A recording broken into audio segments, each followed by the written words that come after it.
नमस्कार, आप सभी का स्वागत है। आज हम पढ़ने वाले हैं योग चूड़ामणि उपनिषद, जो NTA UGC NET JRF yoga paper 2 के अंतर्गत यूनिट 3 में आता है। तो आइए आज के इस उपनिषद को हम आरंभ करते हैं। यह उपनिषद, जैसा कि आपको ये फ्रंट डायग्राम में दिख रहा होगा, कि इसमें षडंग योग का वर्णन हुआ है, जिसमें से आसन, प्राणायाम, प्रत्याहार, धारणा, ध्यान एवं समाधि, इन 6 अंगों का वर्णन हुआ है। इसीलिए इस उपनिषद में काफ़ी चीज़ें ऐसा है जो पिछला उपनिषद हमने पढ़ा था, ध्यान बिंदु उपनिषद, उसमें जो षडंग योग का वर्णन था उससे काफ़ी मिलता जुलता है, तो उसमें कंफ्यूज नहीं होना है। आइए सबसे पहले इसका संक्षिप्त परिचय जानते हैं। जैसा कि आप जान रहे हैं कि यह उपनिषद सामवेदीय परंपरा से संबद्ध है और योग साधना द्वारा आध्यात्मिक जागरण की प्रक्रिया में इसमें समग्र मार्गदर्शन दिया गया है। योग के 6 अंगों का पूरा इसमें वर्णन मिलता है, जिसमें सबसे पहले 6 अंगों के अंतर्गत आसन, प्राणायाम, प्रत्याहार, धारणा, ध्यान एवं समाधि का उल्लेख हुआ है।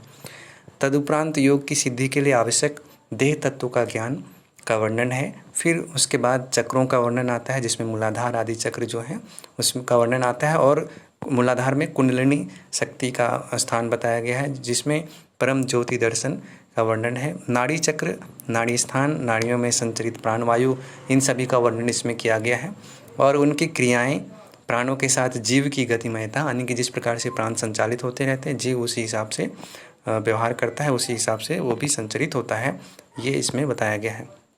फिर ध्यान बिंदु उपनिषद की भांति अजपा गायत्री का भी यहाँ पे वर्णन मिलता है, और अजपा गायत्री का अनुसंधान, आने की उसको अपने अंदर खोजने की, उसको अपने अंदर अनुभव करने की प्रक्रिया, जो अजपा जप यानी कि सोहम, जो श्वास प्रश्वास में आती जाती श्वास के बारे में हम आगे पढ़ेंगे, इसका वर्णन है। कुंडलिनी द्वारा मोक्ष द्वार का भेदन करने का भी इसमें वर्णन हुआ है। 3 बंध, जिसमें मूल बंध, जालंधर बंध, रोडियान बंध का भी वर्णन हुआ है। खेचरी मुद्रा और वज्रोली आदि विशेष योग साधनाओं का इसमें वर्णन हुआ है, उसके लक्षण का भी आप देखेंगे। फिर महामुद्रा का स्वरूप बताया गया है। प्रणव, ओंकार, जप की विशेष प्रक्रिया बताई गई है। प्रणव एवं ब्रह्म की एक रूपता, यानी कि जो प्रणव है वही ब्रह्म है, ऐसा ये दोनों का एक रूपता बताया गया है। प्रणव के अवयव, जिसमें अ, उ और म का अर्थ बताया गया है। तूर्य ओंकार द्वारा अग्र ब्रह्म की साधना, प्रणव एवं हंस साधना, और कैवल्य बोध आत्मज्ञान का प्रकाशक है, ऐसा बताया गया है। साथ ही प्रणव जप, प्रणव के माध्यम से अनुष्ठान के साधक के लिए प्राणजय आवश्यक है, ऐसा बताया गया है कि प्रणव का मंत्र अनुष्ठान साधक के लिए प्राणजय, यानी कि प्राणों को नियंत्रित करने के लिए आवश्यक है।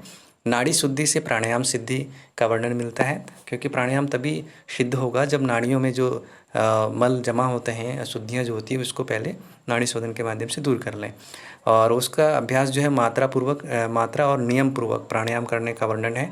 योगांगों में से प्रत्येक अलग अलग जो अंग हैं, जैसे आसन, प्राणायाम, प्रत्याहार, धारणा, ध्यान, समाधि, उसके अलग अलग फल और उसकी तारतम्यता का इसमें वर्णन मिलता है। षणमुखी मुद्रा के अभ्यास से नादाभिव्यक्ति, जो नाद अनुसंधान करते हैं, नादाभिव्यक्ति है, वो उसका भी वर्णन यहाँ पे मिलता है। प्राणायाम का अभ्यास जो है वो सर्व रोग निवारक है, मतलब सभी प्रकार के रोगों का निवारण हो जाता है, ऐसा इसमें बताया गया है। प्राण के निरोधाभ्यास में इंद्रियों का प्रत्याहार आवश्यक है, ये इसका भी यहाँ पे वर्णन मिलता है। ऐसे ही अनेकानेक विषयों पर बड़ा ही विशद विवरण यहाँ पे विवेचन प्रस्तुत किया गया है इस उपनिषद में। तो आप देख रहे हैं कि यह उपनिषद बहुत ही विस्तृत है, और इसमें योग के 6 अंगों का पूरा विस्तृत वर्णन मिलता है।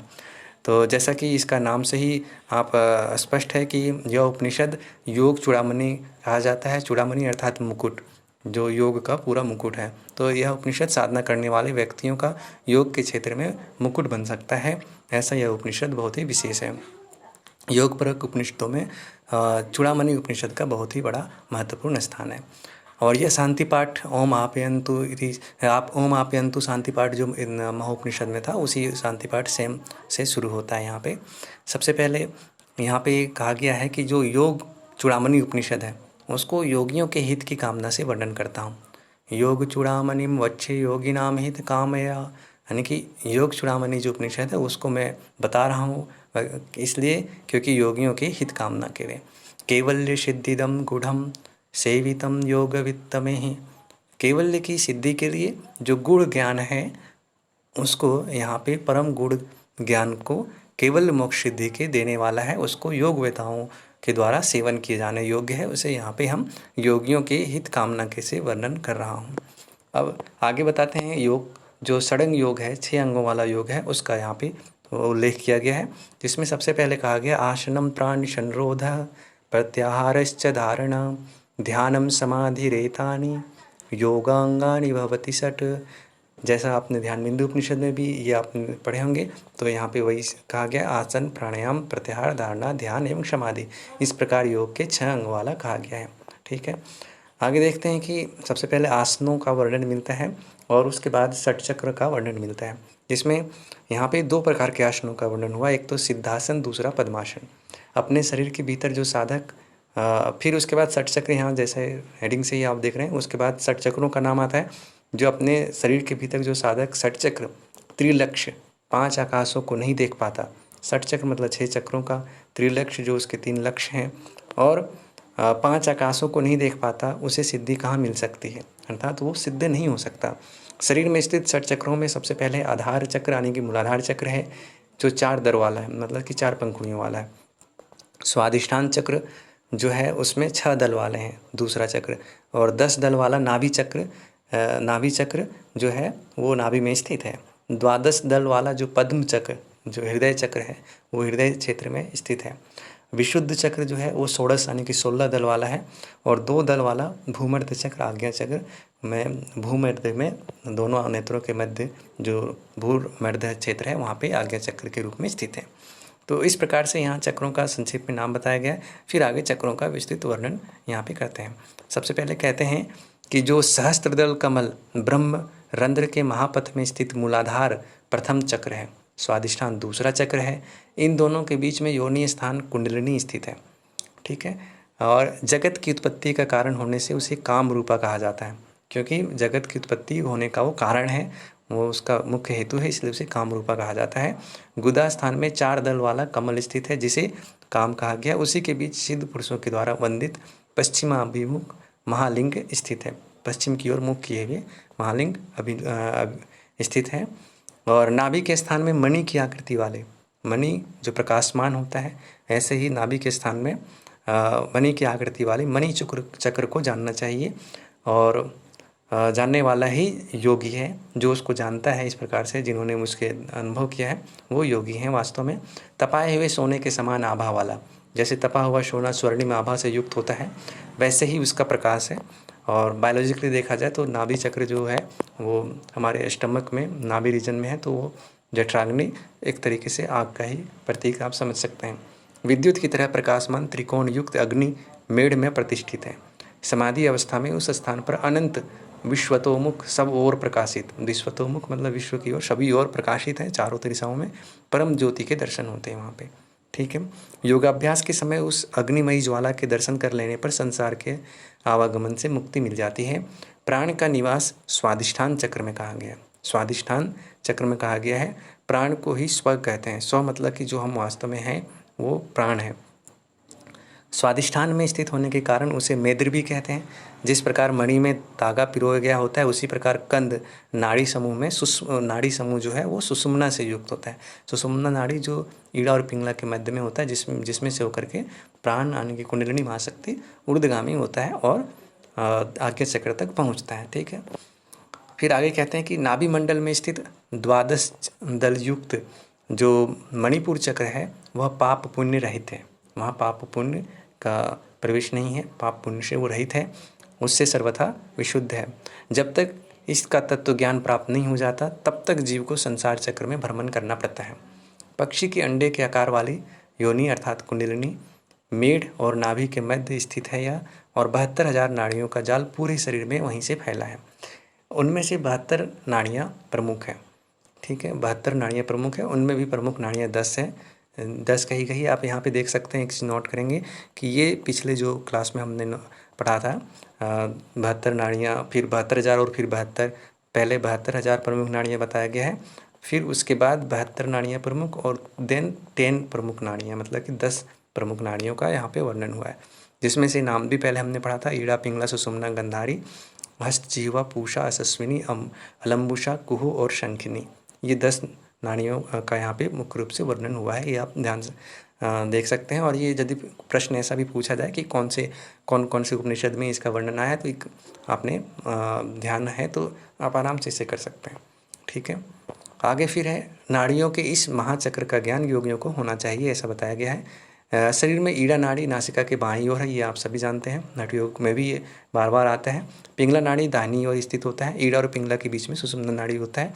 ये आप जान ही रहे हैं कि जैसे हमारे सुषुम्ना में जो मध्य की नाड़ी है वो सुषुम्ना है, ऐसे, और जो लेफ्ट साइड लेफ्ट नॉस्ट्रिल की ओर होता है वो ईड़ा है, और दूसरी तरफ जो होता है वो पिंगला यानी कि राइट साइड के होते हैं। तो ये 3 नाड़ियाँ तो प्रमुख है और जो आप सभी जानते हैं। ठीक है, और दाएं नेत्र में हस्तजिह्वा, जो दायां नेत्र है उसमें हस्तजिह्वा, बाएं नेत्र में गंधारी का निवास है। पूषा तथा सस्मनी जो है वो क्रमशः दाएं बाएं कान में स्थित है। हस्तजिह्वा और गंधारी दोनों नेत्रों में था, देखिए। और पूषा और यशस्विनी दोनों बाएं दाएं कान में स्थित है। मुंह में अलम्बुषा का निवास है, जो प्राण है, जो नाड़ी है उसका। और जननेंद्रिय में कुहू एवं मूल स्थान में शंखनी नाड़ी का स्थान है। जो जननेंद्रिय उसमें कुहू और मूल स्थान में शंखनी नाड़ी का निवास है। इस प्रकार से ये जो 10 प्रमुख नाड़ी है उसका क्षेत्र, उसका स्थान आपने देखा। आप इसको पॉज करके भी देख सकते हैं। संपूर्ण शरीर के भीतर एकक द्वार पर एकक नाड़ी स्थित है, मतलब जो जितने भी मुख्य द्वार हैं वो एकक द्वार पर एकक नाड़ी स्थित हैं। और प्राण मार्ग में ईड़ा पिंगला सुषुम्ना नाड़ियाँ स्थित हैं, जो प्रमुख हैं। और इसीलिए कहते हैं कि जो व्यक्ति का जब प्राण छूटता है तो इन्हीं मुख्य द्वारों से होकर के उसका प्राण निकलता है। प्राण के निकलने का स्थान भी वही मुख्य द्वार है। तो इनमें से ये 10 प्राण हैं, आपने इसके स्थान जान लिए, जो नाड़ियाँ हैं उसको जान लिए हैं। फिर आगे कहते हैं कि सूर्य चंद्र एवं अग्नि देवता प्राणों के वाहक है। ये जो सूर्य चंद्र अग्नि देवता है वो क्या है, वो प्राणों के वाहक हैं। और प्राण जिसमें से पिछले हमने उसमें पढ़ा था कि सूर्य जो है देवता वो किसके हैं, पिंगला नाड़ी के। चंद्र क्या इसके ईड़ा, और अग्नि है सुषुम्ना नाड़ी के देवता हैं। ये प्राणों के वाहक हैं। प्राण अपान उदान समान बयान, ये 5 प्राणवायु कहे गए हैं। ये तो आप जान ही रहे होंगे कि प्राण अपान उदान समान बयान, ये 5 प्रमुख प्राणवायु कहे गए हैं। और उसके जो उप प्राण है वो कौन कौन से, नाग कूर्म कृकल देवदत्त धनंजय, ये 5 उप प्राण कहे गए हैं। ये रिपीट हो रहा है, पिछले उपनिषद में भी था ये। शरीर के अंदर हृदय में मुख्य प्राणवायु, अब ये जो 5 प्राण हैं उसका लोकेशन यहाँ पे बताया जा रहा है, कहाँ पे कौन कौन से प्राण स्थित हैं। तो सबसे पहले हृदय में प्राणवायु जो मुख्य प्राण है वो प्राण का स्थान है। गुदा स्थान में अपान वायु नीचे, ठीक है। और नाभि स्थान में समान वायु का स्थान है। गले में उदान, और पूरे शरीर में बयान वायु, मतलब व्याप्त है एक तरीके से, इससे आप इसको कोरिलेट कर सकते हैं। ये प्रधान वायु पूरे 5 हैं जो इस प्रकार से शरीर में इसकी स्थिति कही गई है। ठीक है, ये 5वें स्थान में स्थित है। अब जो उप प्राण है उसका यदि देखा जाए तो उनके क्या क्या काम है। तो उप प्राण में जो ऊर्ध्व वायु यानी कि डकार के रूप में जो नाग नामक उप प्राण है, जैसे जब डकार आता है तो नाग नामक प्राण एक्टिव रहता है। आँखों की पलकें झपकाने में कूर्म वायु का कार्य होता है। क्रिकल जो है वो छींक आने के समय एक्टिव रहता है। देवदत्त की स्थिति में जम्हाई लेना देवदत्त की स्थिति में होती है। ठीक है, तो ये 5 प्राणों का स्थान हमने देखा, महाप्राण जो मुख्य प्राण है, और 5 उप प्राणों के कार्य देखे। आगे फिर कहते हैं संपूर्ण शरीर में धनंजय जो प्राण है वो स्थित होता है। संपूर्ण शरीर में धनंजय नामक उप प्राण स्थित होता है। इस प्रकार से व्याप्त होता है कि मृत्यु के बाद भी शरीर को नहीं छोड़ता। इन्हीं नाड़ियों में जीव प्राण भ्रमण करते रहते हैं। और इसका एक एग्जाम्पल आप देख सकते हैं, जब आपने कभी श्री अरबिंदो महर्षि अरविंद की जीवनी पढ़े होंगे तो इसमें कहा जाता है कि जब श्री अरविंद ने अपना शरीर छोड़ दिया था तो उसके घंटों बाद तक उसके शरीर से प्रकाश, दिव्य प्रकाश की जो प्रभा है, उसकी किरणें हैं, एक तरीके से निकलता हुआ उससे दिख रहा था। ऐसा लग रहा था जैसे कुछ इसके शरीर से लाइट इमिट हो रहे हों। तो वो जो प्रकाश का जो उत्कीर्णन होता है वो कौन से प्राण है, तो वो धनंजय नामक प्राण है, जो शरीर छोड़ देने के बाद भी बहुत देर तक शरीर में विद्यमान बना रहता है। वो धीरे धीरे शरीर को छोड़ करके निकलता है, काफ़ी टाइम उसमें लग सकता है। तो ऐसे ही अब आगे फिर कहते हैं कि जो कैसे जीव जो होता है, जो जैसे हमने इंट्रो में भी बताया था कि जीव जो है वो प्राण के वश में है, मतलब जो प्राण है वो उसके हिसाब से वो संचालित होता रहता है। यहाँ पे एक उदाहरण दिया गया कि जैसे खिलाड़ियों के द्वारा इधर उधर फेंकी हुई गेंद की तरह जीव भी प्राण अपान आदि वायुओं से स्थिर नहीं रह पाता, मतलब जैसे जैसे प्राण सक्रिय होता है वैसे वैसे जीव व्यवहार करता रहता है, अर्थात वो सदैव ही गतिशील रहता है। किसके अधीन होकर के? तो प्राण अपान आदि जो प्राणवायु हैं उनके अधीन होकर के। ठीक है। और आगे फिर कहते हैं कि यह जीव जो है प्राणादि वायुओं के वशीभूत होकर के नीचे ऊपर गमन करता हुआ बाएं दाएं मार्ग में भी आता जाता है। गमन चक्र तीव्रता से चलने के कारण वह दिखाई नहीं पड़ता। और अब आप कहेंगे कि कैसे प्राणवायु की वजह से हमारा जीव गतिमान हो? तो क्योंकि वो तीव्र होता है ना, जैसे ऑटोमेटिक होता है, जैसे जैसे प्राण बदलते हैं, प्राण की प्रक्रियाएं बदलती है, वैसे वैसे जीव का एक्टिविटी भी बदलता रहता है, इसलिए वो हमें समझ में और दिखाई स्पष्ट नहीं देता है। जैसे रस्सी से बंधा हुआ जो पक्षी है वो ऊपर उड़ता हुआ भी जिस प्रकार खींच ले जाता है, मान लीजिए जैसे या तो पक्षी का उदाहरण लीजिए या फिर पतंग का उदाहरण लीजिए, जो भी ऊपर उड़ रहा है यदि वो रस्सी से बंधा हुआ है तो भले ही वो ऊपर उड़ रहा है लेकिन रस्सी उसके के कंट्रोल में है, जब भी चाहें उसको खींच के नीचे ला सकते हैं। ऐसे ही जो जीव है वो प्राण और अपान वायु के द्वारा बंधा हुआ रहता है और उसी के कंट्रोल में रहता है, उसी के संचालित होने से वो संचालित होता है और उसके हिसाब से व्यवहार करता है। प्राण अपान को खींचता है और अपान प्राण को खींचता है, ये दोनों एक दूसरे से संतुलित होता है, इसलिए यह जीव प्राण और अपान की इस क्रिया के द्वारा निरंतर ऊपर नीचे आता जाता रहता है। प्राण एवं जिस जीव के इस अधः एवं ऊर्ध्वगमन, कभी नीचे आने का और कभी ऊपर जाने की जो प्रक्रिया को जानने वाला है वही योग वेता कहलाता है। आगे फिर यहाँ पे अजपा जप जो गायत्री का वर्णन यहाँ पे मिलता है। अजपा जप जो ऑटोमेटिक बिना जप किए, अजपा बिना जप किए जो अनवरत जप चलता रहता है, वह अजपा गायत्री जप का यहाँ पे वर्णन मिलता है। ये भी पिछले उपनिषद में था। अब इसमें कहा गया यही कि जैसे श्वास, जब आप थोड़ी देर के लिए बैठ के देखेंगे, आप अपने ब्रीदिंग पे कंसंट्रेट करेंगे तो आपको जो ध्वनि अनवरत उत्पन्न होती रहती है, जो अनाहत नाद एक तरीके से श्वास के माध्यम से जो घर्षण से उत्पन्न हो रहा है, यूँ इसको हम तो ये कहेंगे कि श्वास प्रश्वास से उत्पन्न होने वाले जो नाद हैं वो ध्वनि आप यदि सुनेंगे तो आपको पता चलेगा कि जैसे श्वास में साकार की ध्वनि के माध्यम से भीतर, जैसे जब हम श्वास इनहेल करते हैं तो श की ध्वनि आती है, जब हम श्वास इनहेल कर रहे हैं तो यहाँ पे हमें स की ध्वनि सुनाई पड़ती है, और जब एक्सेल करते हैं अर्थात जब हम श्वास को बाहर छोड़ते हैं तो हमें ह की ध्वनि सुनाई पड़ती है। तो ये श्वास को लेते समय एक तरीके से सो और छोड़ते समय ह, शो हम, इस तरीके से जब रिपीट किया जाए तो सो हम की ध्वनि सुनाई पड़ती है। स और ह, सकार और हकार की ध्वनि से बाहर आता हुआ अंदर जाते हुए स की ध्वनि उत्पन्न होती है। जैसे आप श्वास लीजिए, स की ध्वनि आया और छोड़ते समय ह की ध्वनि आती है। तो इस प्रकार से यह जीव बार बार एक तरीके से शो हम, तो इस प्रकार से जब आप बार बार बोलेंगे तो हंसो इस प्रकार से शब्द आपको सुनाई देगा, यानी कि बार बार वो हंस का जो मंत्र है उसको जप रहा है। हंस हंस हंस, जैसे आप इसको देखिए हंस हंस बोलेंगे तो स आएगा, बीच में आप देख सकते हैं, ये देखिए स। तो ऐसे क्या है कि पूरा का पूरा यदि देखा जाए तो जीव हमेशा इस हंस का मंत्र, यानी कि सोहम कहिए या फिर हंस कहिए, ये दोनों एक ही है, दोनों का रिदम है एक तरीके से। तो ये हंस मंत्र सदैव जप करता रहता है और इसलिए योगियों के लिए मुक्ति प्रदायी कहा गया है यह आजपा गायत्री जप, जो अनवरत चलता रहता है। और इस जप के बिना व्यक्ति जीवित भी नहीं रह सकता, क्योंकि जब भी वो श्वास प्रश्वास लेने और छोड़ने की क्रिया करेगा तो उसे ये ध्वनि ऑटोमेटिकली उसका जप ये चलता रहेगा। और यदि इस जप को, इस पर यदि कोई योगी फोकस होता है, इस पर ध्यान करता है, एकाग्र होता है, तो वो निश्चित रूप से अपने जो स्वरूप है वहाँ तक पहुँच सकता है। एक तरीके से ये सूत्र है, एक तरीके से ये एक सूत्र है जिसके माध्यम से, सोहम एक सूत्र है जिसके माध्यम से योगी या व्यक्ति साधक अपने मूल कारण तक, अपने प्राण के वास्तविक स्वरूप को जान सकता है। जब इस सोहम नाद में जब वो लीन होगा तो निश्चित रूप से अपने जीवन के अस्तित्व को जान सकता है। इसीलिए हो सकता परमात्मा ने जो उसकी मूल सत्ता को इस श्वास के साथ लयबद्ध कर दिया है कि जब भी व्यक्ति अपने जीवन के अस्तित्व को जानने की कोशिश करेगा तो वो स्थूल रूप से भी देखें तो वो कहाँ पर आके रुकेगा कि श्वास की वजह से उसका जीवन चल रहा है। तो श्वास पर यदि वो कंसंट्रेट करेगा तो श्वास जो ध्वनि उत्पन्न कर रहा है सोहम, जिसका संस्कृत में मीनिंग ही होता है सह प्लस अहम, सोहम, इस तरह से ये संधि होकर के बना होता है सोहम शब्द। तो सह मतलब वह, अहम मतलब होता है मैं, यानी कि जो वह सत्ता है, वह कौन, यानी कि ईश्वर, ईश्वर जो है वो कौन है? वह ईश्वर मैं ही हूँ, यानी कि हमारी आत्म चेतना ही ईश्वर है। वह यहाँ पे जीव रूप में कर्म संस्कारों से बंधा हुआ है, इस वजह से उस रूप में अभिव्यक्त नहीं हो पा रहा है। जब साधना आदि से उसे अनुभव कर लेते हैं और सभी संस्कारों आदि से मुक्त हो जाते हैं, तब उसको अपने वास्तविक स्वरूप का बोध हो सकता है।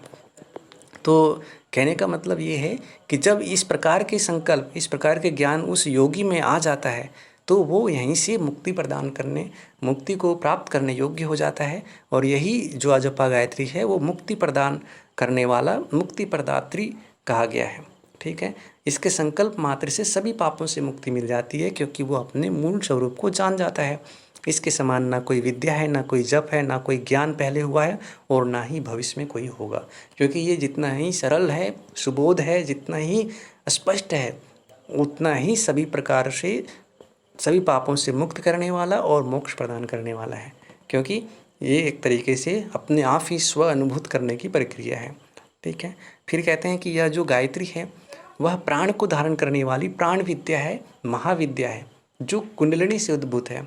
इस प्रकार जो जान लेता है वही वेद वेता है, और वही वेद को जानने वाला व्यक्ति है जो इस प्राण को धारण करने वाली गायत्री को जान लेता है। यह गायत्री महाविद्या को जान लेता है जो कुंडलिनी से उद्भूत है, वही सबसे उत्तम वेद वेता है, वही वेद को जानने वाला कहा जा सकता है। वैसे भी आप यदि गायत्री शब्द का अर्थ यदि आप पढ़ें, उसका मीनिंग समझें, तो गय त्रायती इति गायत्री या फिर गायन त्रायती इति गायत्री, मतलब जो गय यानी कि प्राण, गय शब्द जो है वो क्या है? प्राण का अर्थ होता है। और त्रि मतलब जो रक्षा करे, तारण करे, वो क्या है? वो गायत्री है। ठीक है, तो इस प्रकार से प्राण का जो रक्षा करे, प्राण को जो प्राण विद्या से युक्त है, वो महाशक्ति गायत्री महाशक्ति है। आगे कहते हैं कि कुंडलिनी शक्ति केंद्र के ऊर्ध्व भाग में 8 कुंडलनों की आकृति में व्याप्त होकर ब्रह्म द्वार के मुख, जो कुंडलिनी महाशक्ति है उसकी स्थिति बताया गया है। पूर्व के उपनिषद में भी हमने पढ़ा था कि 8 कुंडलों की आकृति में व्याप्त होकर ब्रह्म द्वार के मुंह को अपने मुख से ढककर सदैव स्थित रहता है। मतलब वो अपने मुख से ही उस ब्रह्म द्वार, यानी कि जो ऊपर उठने का जो उसका प्राण का ऊर्ध्वगमन की जो ब्रह्म द्वार है, उसको अपने मुख से ढक करके वहीं पे सुषुप्त अवस्था में बैठा रहता है। जिसे मनोमय ब्रह्म द्वार सुषुम्ना में प्रवेश किया जा सकता है, वहाँ पे वो सुप्त अवस्था में पड़ा रहता है। इसी द्वार मुख को अपने मुख से ढककर यह परमेश्वरी शक्ति कुंडलिनी सोई रहती है। ठीक है, ये नेक्स्ट यहाँ पे मंत्र में बता दिया गया है कि इसीलिए कहते हैं कि जो योगी होता है वह इस वहनी योग, यानी कि यह जो अग्नि योग के द्वारा जागृत होकर यह प्रकाश के रूप में मन और प्राणवायु के साथ, मतलब ये जो कुंडलिनी महाशक्ति है वो मन और प्राणवायु दोनों को ही अपने साथ ऊर्ध्वगामी बनाते हुए सुषुम्ना नाड़ी के भीतर हो करके सुई की तरह ऊपर की ओर चलती है। मतलब धीरे धीरे ऊर्ध्वगामी होता है। और अब जब आप चक्रों को आगे ही पढ़ चुके हैं, 6 चक्रों को, तो ये 6 चक्रों से होता हुआ 6 चक्रों को जागृत करता हुआ अपने सर्वोच्च लक्ष्य तक पहुंचती है। ठीक है, तो फिर कहते हैं कि कुंजी की तरह जिस प्रकार घर का किवाड़ आने की ताला खोलते हैं, जिस प्रकार से जो की होता है, चाबी होती है, उससे हम दरवाज़ा खोल लेते हैं, लॉक खोल लेते हैं, उसी प्रकार कुंडलिनी के द्वारा योगी लोग मुक्ति का द्वार खोल लेते हैं। मुक्ति का द्वार खोलने का माध्यम क्या है? यहाँ पे कुंडलिनी महाशक्ति ही है, जो ऊर्ध्वगामी होने के साथ वो प्राण और मन दोनों उसके साथ साथ चलता है और दोनों का स्तर ऊर्ध्वगामी होते हुए उच्च स्तर तक प्राप्त हो जाता है। ठीक है, अब आगे यहाँ पे जो दूसरा अंग है योग का, षडंग योग का, आसन के बाद प्राणायाम का यहाँ पे वर्णन मिलता है। इसलिए इसमें कहते हैं कि दृढ़तापूर्वक पद्मासन लगा करके, पहले प्राणायाम के लिए कौन सा आसन लगाना है? पद्मासन लगा करके हाथों को ऊपर नीचे गोदी में रखकर संपुटित करें। पुनः सिर नीचे करके ठोड़ी को छाती से लगाएं। इसके बाद ब्रह्म में ध्यान को एकाग्र करके बार बार श्वास को भीतर खींचें और बाहर निकालें, यानी कि श्वास बार बार बाहर अंदर बाहर करना है।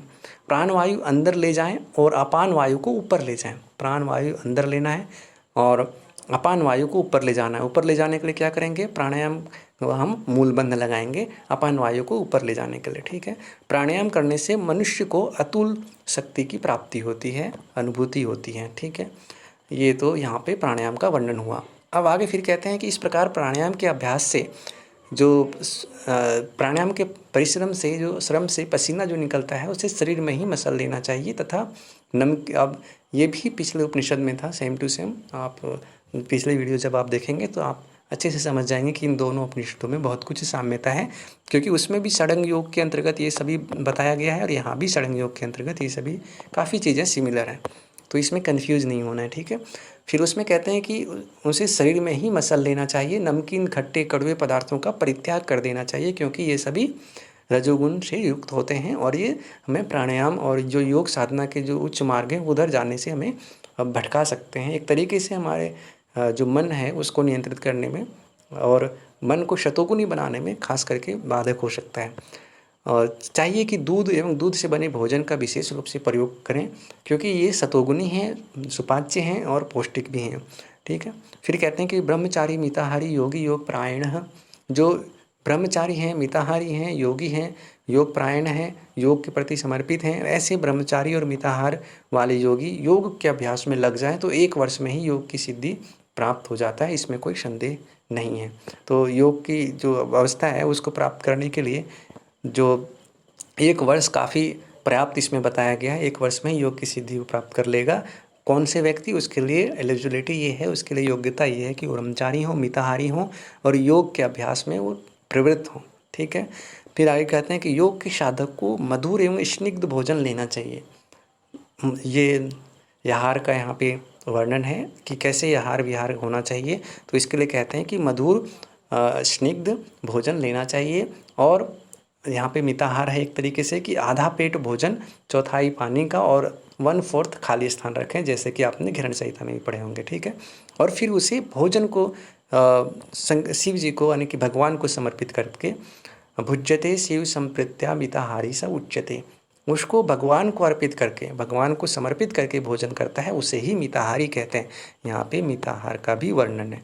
आप सभी जानते हैं कि जब भी प्राणायाम का वर्णन आता है तो उसके लिए आसन के साथ साथ में आहार विहार और मिताहार का वर्णन आप जरूर देखते हैं कि कैसा भोजन लेना चाहिए, क्योंकि प्राणायाम एक प्रकार का विशिष्ट अभ्यास है, ठीक है। तो मिताहार का वही सेम कॉन्सेप्ट है कि मधुर सुस्निग्ध भोजन लेना चाहिए और आधा पेट भोजन यानी कि 50% जो हमारा है वो भोजन होना चाहिए, 25% पानी होना चाहिए और बाकी के जो 25% है वो खाली होना चाहिए एयर के लिए, यानी कि हाफ पार्ट्स जो है वो भोजन से, 1/4 पानी से और बाकी 1/4 खाली होना चाहिए। तो इस प्रकार से यहाँ पे मिताहार का वर्णन हुआ है। आगे फिर कहते हैं कि जो 8 कुंडलों वाली जो कंद के ऊर्ध्व भाग में जो कुंडलिनी शक्ति है वह योगियों के लिए मोक्ष देने वाली है तथा अज्ञानियों के लिए बंधन कारक कही गई है, क्योंकि जो अज्ञानी लोग होते हैं वो उस कुंडलिनी महाशक्ति को नहीं जानते और ना ही उसको जागृत कर ऊर्ध्वगामी बना पाते हैं, इसलिए वो उसके लिए बंधनकारी है। उसके पास वो शक्ति बीज रूप में विद्यमान तो है, परंतु वो उसको ऊर्ध्वगामी नहीं बना पाने की वजह से वो उसके लिए दुख का ही कारण बनता है, दुखी से उसको मुक्त नहीं हो पाते हैं, वो आवागमन के चक्र में वो बंधे रहते हैं, ठीक है। मुद्रा बंध का वर्णन आगे मिलता है। यहाँ पे मुद्रा बंध में कहा गया है कि महामुद्रा नभो मुद्रा ओडायन च जलांधरम मूल बंधश्च यो वेति स योगी मुक्ति भाजनम। जो ये महामुद्रा है, नभो मुद्रा, उडयान बंध, जालंधर बंध, मूल बंध, इसको जो जानता है वही योगी मुक्ति को प्राप्त करता है, क्योंकि ये जो मुद्रा है ये प्राण को एक तरीके से उचित दिशा प्रदान करता है और हमारी प्राण ऊर्जा को ऊर्ध्वगामी बनाने में हमारी मदद करता है, ठीक है। एडी से अब यहाँ पे सबसे पहले ही बताया गया है कि मूल बंध क्या है। मुद्राओं के अंतर्गत ही आप देखिए यहाँ पे हमने पढ़ा था ना मूल बंध, तो महामुद्रा, नभो मुद्रा, उडयान बंध, जालंधर बंध और मूल बंध कौन कौन से आए, 1, 2, 3, 4 और 5 यहाँ पे वर्णन है। तो ये जो उसमें सबसे पहले यहाँ पे मूल बंध का वर्णन किया गया है कि एडी से दबाकर योनि यानी कि सीवन स्थान को पीड़ित करते हुए दृढ़तापूर्वक संकुचित करें, अपान वायु को ऊपर की ओर खींचने की कोशिश करें। इस प्रक्रिया को मूल बंध कहते हैं। जैसे हमने प्राणायाम के समय पढ़ा था कि प्राण वायु को नीचे की ओर, अपान वायु को ऊपर की ओर करना है इनहेल और एक्सेल करते समय। तो ये कैसे होगा, तो अपान वायु को ऊपर करने के लिए हमें मूल बंध लगाना पड़ेगा। तो मूल बंध लगाने की यहाँ पे प्रक्रिया बताई गई है कि अपान वायु को ऊपर खींचने के लिए हमें क्या करना है, सीवन स्थान यानी कि योनि स्थान को पीड़ित करते हैं उसको संकुचित करके, कॉन्ट्रैक्ट करके दृढ़तापूर्वक संकुचित करना है, तो वो अपने आप ही ऊपर की ओर प्राण है वो ऊर्ध्वगामी होगा, अपान वायु, ठीक है। फिर कहते हैं इस प्रकार से प्राण और अपान को एक में मिलाया जाता है इससे मलमूत्र कम हो जाता है। इस प्रकार मूल बंध का अभ्यास करने से वृद्ध व्यक्ति भी युवा अवस्था के रूप में दिखाई पड़ता है, युवा हो जाता है। ठीक है। महापक्षी जैसे गीद आदि जिस प्रकार विश्राम के लिए आकाश में अत्यधिक ऊंचे उड़ते हैं, जैसे बहुत ऊपर जाकर के वो एक तरीके से स्थिर भाव में उड़ता रहता है, इसी तरह उड़ियान बंध का अभ्यास मृत्यु रूपी हाथी को पछाड़ने के लिए सिंह के समान है। जैसे हाथी को पछाड़ने के लिए सिंह चाहिए और सिंह उसको आराम से हरा सकता है, उसको परास्त कर सकता है, ऐसे ही यदि मृत्यु को परास्त करना है तो हमें क्या चाहिए, उड़ान बंध का अभ्यास करना चाहिए। ठीक है। और बड़े पक्षियों को एक विशेष प्रकार से उड़ने में विश्राम प्राप्त होता है, जिससे उन्हें शक्ति प्राप्त हो जाती है। उसी प्रकार से उड्डयन बंध से हमें शक्ति प्राप्त हो जाता है, ऐसा यहाँ पे समझना चाहिए। पेट को ये उड़ान बंध कैसे करते हैं, तो पेट को नाभि के नीचे तानना, अर्थात नीचे की ओर खींचना। जैसे हम यहाँ बैठते हैं तो मान लीजिए हम यहाँ बैठे हुए हैं और हमें क्या करना है, नाभि को इनसाइड नीचे की ओर खींचना है, तो इसे पश्चिमोत्तान कहलाता है और वही पेट में यह उड़ान बंध भी क्रिया की जाती है। ठीक है। आप ये प्रैक्टिकल वाले में भी पढ़े होंगे उड़ान बंध का प्रैक्टिस। जो शरीर में नीचे की ओर प्रवाहमान आकाश जल खेचरी मुद्रा द्वारा चलित होने वाला है वो को शिरोभाग में रोक कर रखता है, उसे जालंधर बंध कहते हैं। यह दुखों और कष्टों का नाश कर देने वाला होता है। मतलब कि जो हमारा वो तालु चक्र से यानी कि ऊपर से जो अमृत सोम रस जो नीचे की ओर टपकता रहता है, उसको ऊपर ही रोक देने वाला, जैसे जालंधर बंध मतलब ऊपर से स्रावित होने वाले विशिष्ट जो जल है एक प्रकार से, उसको ऊपर से सहित होने से वहीं रोक देने वाला, गले में ही रोक करके स्थिर कर देने वाला जो बंध है वो जालंधर बंध है। जालंधर बंध, इसलिए इसका नाम जालंधर बंध है और यह दुखों और कष्टों का नाश करने वाला होता है। अब जालंधर बंध में सामने की ओर सिर झुकाकर गले से नीचे ठोड़ी को हृदय से स्पर्श करना होता है, यानी कि एक तरीके से लॉक लगाना होता है। आप जालंधर बंध का अभ्यास करते हैं प्राणायाम के समय, यानी कि इनहेल करते हैं, मूलबंध और जालंधर बंध दोनों लगाते हैं। तो ये जो नीचे झुकाकर ठोड़ी को हृदय से स्पर्श करते हैं, इससे क्या होता है कि जो ऊपर से अमृत जो हमेशा स्रावित हो रहा होता है वो नीचे जो हमारा नाभि चक्र है वहाँ पे क्या है, अग्निकुंड है, मतलब कि अग्नि तत्व का स्थान है। वह अग्नि में गिर के भस्म होने से बच जाता है और वो फिर अमृत ना तो अग्नि की ओर गिरता है और ना ही वायु की ओर गमन करता है, अर्थात स्थिर हो जाता है। इसी वजह से जो व्यक्ति है वो युवा अवस्था में हमें दिखाई पड़ता है। उसका जो जीवन है वो स्वास्थ्य, आरोग्य और तेज से युक्त होता है। ठीक है। और इसी के लिए यहाँ पे उसी से संबंधित एक और मुद्रा का वर्णन मिलता है, वो है खेचरी मुद्रा। खेचरी मुद्रा यानी कि खे मतलब आकाश, यानी कि आकाश, और चरी मतलब चलने वाला, आकाश में चलने वाला, खेचरी मुद्रा यानी कि ऐसी मुद्रा जिससे योगी आकाश में चढ़ने जैसी स्थिति प्राप्त कर लेता है। जो यदि इसमें इसका अभ्यास की प्रक्रिया देखें तो इसमें कहा गया है कि दृष्टि को दोनों भवों के मध्य यानी कि भूमध्य दृष्टि रखना है एवं जीभ को गले की ओर पीछे लौटाकर कपाल कुहर यानी कि गले के मध्य तालु में प्रवेश करना है, यानी कि जीभ को उल्टा बैक इनसाइड अपने तालु की तरफ प्रवेश करना है। और इस प्रकार की क्रिया को खेचरी मुद्रा कहते हैं। जीभ को उल्टा करके कपाल कुहर में प्रवेश करना, ये खेचरी मुद्रा है। और इससे क्या होता है कि जो ऊपर अमृत जो टपकता रहता है ऊपर से, वो जीभ वहीं पे उसे रोक लेता है। जैसे जालंधर बंध में कर रहे थे, ऐसे ही यहाँ पे खेचरी मुद्रा के माध्यम से हम वही अभ्यास करते हैं। खेचरी मुद्रा का अभ्यास करने वाला और उसे जानने वाला व्यक्ति के बारे में यहाँ बताया गया है कि न रोगो मरणम तस्य न निद्रा न क्षुधा तृषा, न रोगो मरणम तस्य न निद्रा न क्षुधा तृषा न च मूर्छा भवस्तस्य यो मुद्रा वेति खेचरीम।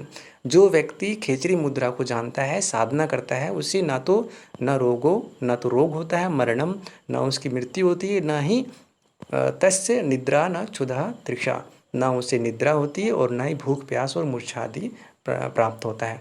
तो ये सबसे वो छुटकारा प्राप्त कर लेता है। इस प्रकार से आगे कहते हैं कि खेचरी मुद्रा जानने वाला व्यक्ति ना तो रोग से कष्ट पाता है और ना ही कर्मों में उसकी कोई आसक्ति होती है तथा उसके पास तक कोई विघ्न भी नहीं पहुँचते। क्योंकि रोग इसलिए नहीं होते हैं क्योंकि वो अमृत तत्व उसके शरीर में हमेशा से स्थिर हो जाता है। रोग इम्यूनिटी सिस्टम उसका पहले ही स्ट्रांग हो चुका होता है। और कर्मों में उसकी आसक्ति इसलिए नहीं होती क्योंकि वो अपने शरीर भाव से ऊर्ध्व उभयमुख यानी कि ऊर्ध्वगामी हो जाता है, उसके अंदर विवेक का जागरण होने लगता है। इसलिए कर्मों के फल और उसमें आसक्ति नहीं होती, उसके पास कोई विघ्न भी नहीं पहुंच पाते हैं, ऐसा इसमें बताया गया है। जिसकी साधना करने से चित्त और जिह्वा आकाश में विचरण करते हैं, मतलब चित्त यानी कि उसका मन और जिह्वा दोनों ही आकाश में विचरण करते हैं, उसे खेचरी मुद्रा को सभी सिद्ध लोग प्रणाम करते हैं। अब यहाँ से इस खेचरी नाम का जो है मीनिंग भी आपको समझ में आ गया होगा। जो आकाश में विचरण करता है किसके माध्यम से, जिसके माध्यम से उसका चित्त और जिह्वा दोनों ही आकाश की ओर विचरण करता है, वैसे खेचरी मुद्रा को सिद्ध लोग प्रणाम करते हैं, यानी कि उसका सम्मान करते हैं, उसकी विशिष्टता को बताते हैं। सिर से लेकर पैर तक शरीर के सभी अंगों का जिनके द्वारा पोषण होता है, उन सभी शिराओं का मूल बिंदु खेचरी मुद्रा है। सिर से लेकर पैर तक के सभी अंगों का जिनके द्वारा पोषण होता है वो कौन है, वो खेचरी मुद्रा है। खेचरी मुद्रा के द्वारा जिस साधक ने जीभ के ऊपर कपाल कुहर को ढक लिया, उस साधक का रमनी के आलिंगन से भी बिंदुपात नहीं होता है। यहाँ पे मतलब एक तरीके से इंद्रियों पर नियंत्रण की बात कही गई है, एक कंट्रोल की बात कही गई है कि जिस प्रकार से वो साधक इस प्रकार से अपने मन को, अपने इंद्रियों को नियंत्रित कर लेता है कि वो चाहे किसी भी स्थिति में हो, उस पर कोई प्रकार का विचलन नहीं आ पाता है। ठीक है, जब तक साधक ने खेचरी मुद्रा को बांध रखा है तब तक बिंदु नहीं जाता, और जब तक शरीर में बिंदु है तब तक मृत्यु की क्या भय है। ये जैसे हम जानते हैं कि जीवनम बिंदु, और जो जीवन है वो क्या है, बिंदु ही है। जब तक शरीर में जीवन है तभी तक है जब तक कि हमारे शरीर में यानी कि बिंदु का स्थिति है। और मरणम बिंदु पातेन, जो एक आपने सुना ही होगा कि मरणम बिंदु पातेन जीवनम बिंदु धारयेत, बिंदु के पात होने से ही मृत्यु है और उसको धारण करने से ही जीवन है। बिंदु अर्थात जो हमारी जीवनी शक्ति है एक प्रकार से, जिसे यहाँ पे खेचरी मुद्रा के अंतर्गत भी बताया गया है। यदि जाज्वल्यमान अग्नि में बिंदुपात हो जाए, जो ज्वलनशील अग्नि है उसमें भी यदि बिंदुपात हो जाए तो उसको योनि मुद्रा के द्वारा बलपूर्वक रोका और ऊर्ध्वगामी बनाया जा सकता है। अब ये यहाँ पे योनि मुद्रा का उल्लेख आया है। ठीक है, सफ़ेद और लाल दो वर्ण, ये भी पिछले उपनिषद से ही है, पिछले उपनिषद में भी इसका आपने अध्ययन किए होंगे और आपने देखे होंगे, उस वीडियो में आप इसे फिर से देख सकते हैं। सफ़ेद और लाल वर्ण दो वर्ण के रंग का बिंदु होता है। श्वेत और शुक्ल, श्वेत को शुक्ल यानी कि शुक्र नाम दिया गया है तथा लाल को महारज कहा गया है। सिंदूर के समान ज्योतित रवि स्थान में रज का निवास होता है तथा चंद्र स्थान में शुक्ल का निवास होता है। शुक्ल और रज का संयोग बड़ा कठिन होता है, ऐसा यहाँ पे बताया गया। फिर कहते हैं कि बिंदु ब्रह्म रूपा है तथा रज शक्ति स्वरूपा है। एक ब्रह्म रूपा है, दूसरा शक्ति स्वरूपा है। बिंदु चंद्र स्वरूप है और रज सूर्य स्वरूप है। इन दोनों का योग मिलन होने से परम पद की प्राप्ति होती है। अपने शरीर में जो स्थित ये दोनों तत्व है उन दोनों को एक रूप कर लेना, ये परम पद की प्राप्ति कराने वाला होता है। और जब वायु यानी कि प्राणायाम जो है उसके अभ्यास से शक्ति चालनी मुद्रा के द्वारा गमनशील रज बिंदु से एकाकार हो जाता है, तब शरीर दिव्य हो जाता है। रज का संयोग सूर्य में और शुक्ल अर्थात शुक्र का संयोग चंद्र में जिस प्रकार होता है, उस विषय को और दोनों के एकाकार होने को जानने वाला साधक योग वेता कहा जाता है। यहाँ पे ये सारी जो वर्णन है वो हमारे शरीर में स्थित, जो अपने ही शरीर में जो स्थित यानी कि बिंदु का रज यानी कि सूर्य और चंद्र इन दोनों का एक रूप हो जाना ये बताया गया है। ठीक है, जिस प्रकार साधना के द्वारा नाड़ी समूह का शोधन किया जाता है और सूर्य चंद्र को चलाया जाता है एवं रस का शोषण किया जाता है, उसे महामुद्रा कहते हैं। अब ये महामुद्रा का आरंभ हुआ है। महामुद्रा यानी कि एक तरीके से मुद्राओं में जो श्रेष्ठ है उसे महामुद्रा कह सकते हैं, जिसमें साधना के द्वारा नाड़ी समूह का शोधन किया जाता है। नाड़ी समूह में यदि कहीं भी कोई अवरोध है, किसी प्रकार का अशुद्धियाँ हैं, तो उसको शुद्ध करने के लिए जो मुद्रा है वो महामुद्रा है, जिसमें सूर्य चंद्र को चलाया जाता है एवं उसका रस का शोषण किया जाता है, वह महामुद्रा कहलाता है। जिसमें अब ये कैसे अभ्यास करते हैं, तो महामुद्रा के लिए हम क्या करते हैं कि सबसे पहले हम दंडासन में बैठ जाते हैं और दंडासन में बैठ करके दोनों पाँव को आगे की ओर फैलाते हैं और फिर एक पैर को मोड़ते हुए घुटने से शिवनी स्थान में यानी कि जंघे के बीच में लगाते हैं और फिर बाएं पैर से योनि स्थान का दबाव डालते हैं। यानी कि सपोज कीजिए बाएं पैर को हमने यहाँ पे मोड़ लिया है, ठोड़ी को छाती से लगाएं, ये ठोड़ी नीचे झुका के छाती से टच कराना होता है और जो दायां पैर है वो सीधा फैलाए रखते हैं, दोनों हाथों से पैर की अंगुलियों को पकड़ते हैं और कुक्षियों अर्थात पेट में पूरा श्वास भरकर धीरे धीरे बाहर निकालते हैं। ठीक है, यानी कि जालंधर बंद भी लगाना है सबसे पहले और फिर श्वास को अंदर भर के धीरे धीरे बाहर निकालना है। यह महामुद्रा की क्रिया जो है वो सब प्रकार की व्याधियों को नष्ट करने वाला है, यानी कि सभी प्रकार के जो रोग हैं उसको खत्म करने वाला, नष्ट करने वाला कहलाता है। फिर आगे कहते हैं कि अभ्यास क्रम में सर्वप्रथम बाई नासिका अर्थात चंद्र अंश से श्वास खींचकर रेचन करते हुए अभ्यास करें। मतलब सबसे पहले अभ्यास हमें जो लेफ्ट नॉस्ट्रिल है, बायां नासिका है, उससे करना चाहिए, यानी कि चंद्र अंश से श्वास खींचना है और फिर रेचन करते हुए अभ्यास करें। फिर दाई नासिका अर्थात सूर्य अंश से यानी कि पिंगला नाड़ी से या फिर दाहिनी नासिका से श्वास लेना है और खींच करके रोकना है, फिर रेचन करना यानी कि छोड़ना है। जब दोनों स्वर अर्थात सूर्य और चंद्र स्वर दोनों स्वर सम हो जाए यानी कि समान हो जाए तब अभ्यास बंद कर देना चाहिए। ठीक है, फिर आगे कहते हैं कि इस महामुद्रा के करने से पथ्य अपथ्य यानी कि जो भी हमें आहार विहार हो, चाहे जो उचित हो या अनुचित भोजन है या अथवा सभी प्रकार का नीरस भोजन सरस हो जाता है, मतलब सब उसे ठीक लगने लगता है।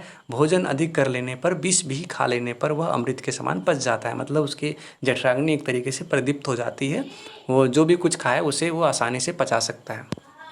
ठीक है, तो आगे फिर देखते हैं कि इस महामुद्रा के बारे में बताया गया है कि अभ्यास करने वाले साधक को इसके प्रभाव से क्षय, कुष्ठ, गुदावर्त, भगंदर, गुल्म, तितली बढ़ना, अजीर्ण आदि भविष्य में होने वाले सभी रोगों से छुटकारा मिल जाता है। यहाँ पे इन सभी रोगों का वर्णन किया गया है जिसके वजह से मतलब कि कई प्रकार की कठिनाइयाँ उत्पन्न हो जाता है, कष्ट झेलने पड़ते हैं। उनमें से क्षय रोग, कुष्ठ रोग, गुदावर्त अर्थात भगंदर रोग है, गुल्म तितली का बढ़ जाना और अजीर्ण अपच जैसे हम समझते हैं, इन सभी रोगों से उसे मुक्ति हो जाती है और ये सभी रोग भविष्य में होने की संभावना भी नहीं रहती। तो आप इसको ध्यान रख लेंगे, यदि प्रश्न आते हैं तो इसे आप सॉल्व कर सकते हैं। ठीक है, यह मुद्रा जो महामुद्रा है साधकों को महासिद्धि देने वाली है। इसको हर किसी को नहीं बताना चाहिए, जो अनाधिकारी हैं, जो इसके योग्य नहीं है उसको नहीं बताना चाहिए और प्रयत्नपूर्वक इसे गुप्त रखना चाहिए। एकांत स्थान में पद्मासन लगाकर कमर से सिर तक शरीर को सीधा करके, अब ये शरीर की स्थिति कैसी है, तो एकांत स्थान में हम बैठे हैं लेकिन कमर को सीधा करके, शरीर को सीधा करके, नासिका के अग्रभाग पर दृष्टि जमा करके, अव्यय मतलब कि जो कभी भी नष्ट नहीं होने वाला है, अव्यय मतलब कभी समाप्त नहीं होने वाला, बिना जो कभी व्यय नहीं होता, वैसे सनातन प्रणव ओम का जाप करना चाहिए। ठीक है, इसका यहाँ पे वर्णन आप देख सकते हैं। फिर कहते हैं कि ओम निरंजन निर्विकल्प नाम रहित शुद्ध बुद्ध नित्य अनादि निघन शाश्वत एक तुरीयभूत भविष्य वर्तमान सब में एक रस रहने वाले परब्रह्म से स्वयं प्रकाशित पराशक्ति प्रकट हुई है। वह जो आत्मा अर्थात परमात्मा से आकाश प्रकट हुआ है, परमात्मा से ही क्या प्रकट हुआ, आकाश तत्व प्रकट हुआ, आकाश से वायु, वायु से अग्नि, अग्नि से जल और जल से पृथ्वी प्रकट हुई। यहाँ पे पंच महाभूतों की उत्पत्ति का क्रम बताया गया है। और सदाशिव, ईश्वर, रुद्र, विष्णु, ब्रह्म, ये 5 देवता हैं। 5 महाभूत पहले बताए, फिर 5 देवताओं का वर्णन है।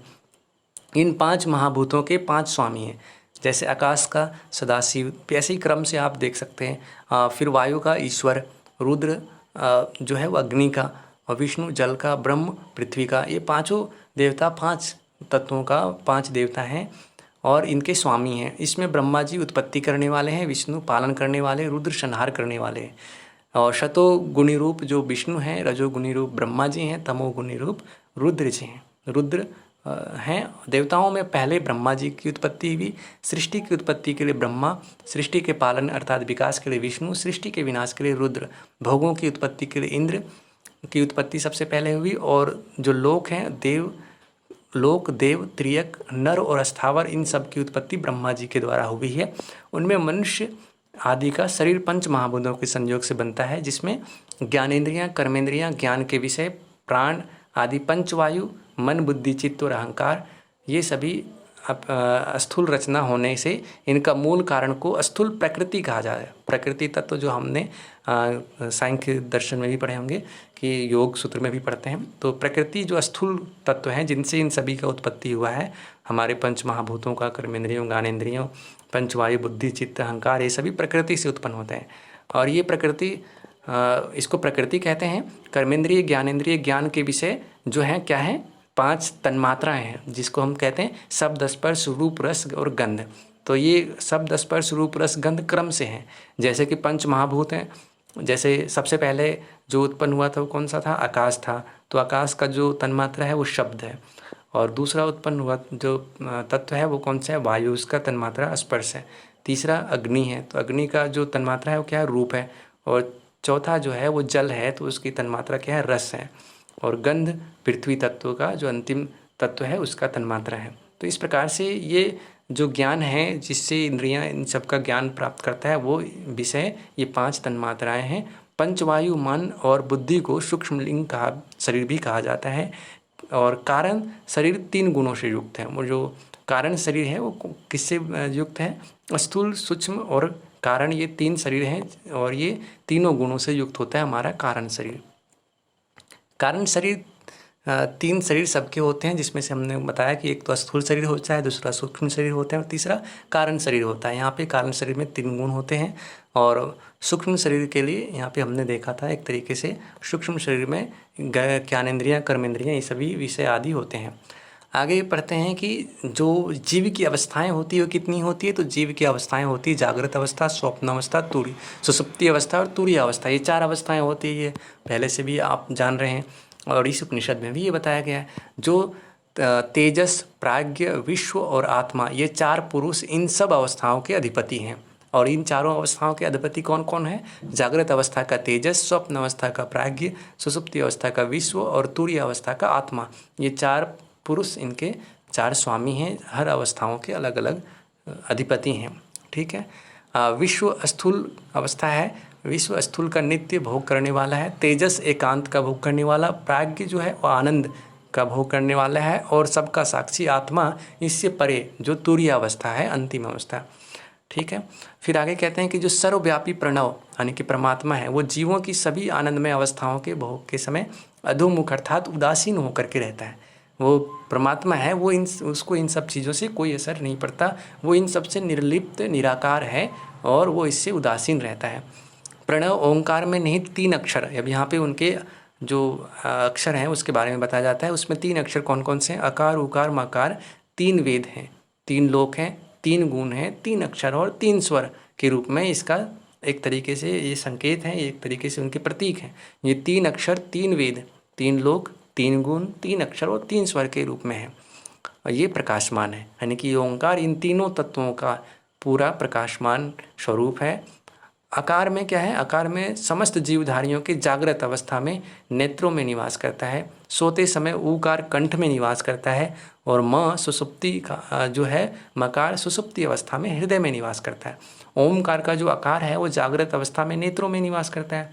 सोते समय ऊकार जो ओम का है वो कंठ में निवास करता है। और मकार जो सुसुप्ति अवस्था में होता है वो हृदय प्रदेश में निवास करता है। इस प्रकार से ओमकार के ये तीनों मात्राओं का, तीनों जो अंश हैं उसके बारे में बताया गया है। फिर कहते हैं कि यह जो स्थूल विराट विश्व है, जो आंखों से दिखाई देने पड़ने वाला जो विशाल जो विश्व ब्रह्मांड है, वो आकार है। वह क्या है, वो ओमकार के प्रथम अंश जो है आकार ही है। सूक्ष्म तेजस्वी हिरण्यगर्भ रूप में ऊकार है। जो तेजस्वी हिरण्यगर्भ है, जहाँ से सब चीज़ की उत्पत्ति हुआ ऐसा माना जाता है, वो ऊकार कहा जाता है। मकार जो है वो अव्याकृत अप्रकट कारण प्रज्ञा कहा जाता है। आकार की प्रकृति राजसी है, यानी कि ये रजोगुणी है। वर्ण लाल है और उससे सृष्टिकर्ता ब्रह्मा जी कहा जाता है, ब्रह्मा कहा गया है। ऊकार की प्रकृति सात्विक होता है और वर्ण क्या होता है, श्वेत होता है, उसे पालन करता विष्णु कहा जाता है, ऊकार की जो प्रकृति है। और माकार की प्रकृति कैसा है, तमस है, कृष्ण वर्ण होगा इसमें, क्योंकि तमोगुण कृष्ण वर्ण का होता है, और उसे संहार करता रुद्र कहा गया है। इस तरह से यदि देखा जाए तो यहाँ पे ब्रह्मा विष्णु रुद्र की उत्पत्ति का कारण प्रणव ही कहा गया है। मतलब ये जो त्रिदेव हैं उनकी भी उत्पत्ति का कारण कौन है, प्रणव अर्थात ओंकार ही है।